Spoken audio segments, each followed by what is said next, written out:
該你行開啲啦，唔好喺度炸住晒，冇幫襯都唔好阻人做生意啊嘛！煩死了！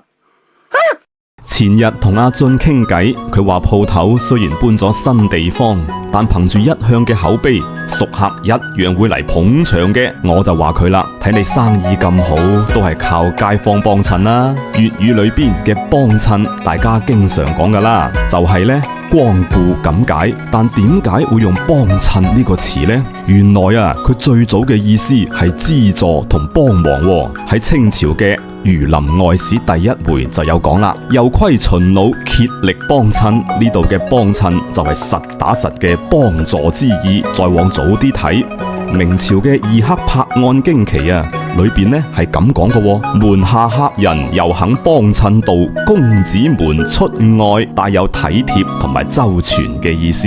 幫襯呢就有出手相助咁嘅含義，後來慢慢啊就引申為光顧店鋪咁解啦。廣東人做生意好謙虛，唔會話你嚟買我嘢啦，反而會講你嚟幫襯我啦，將客人嘅光顧視作扶持，足見廣府文化裏邊嘅謙卑同客氣。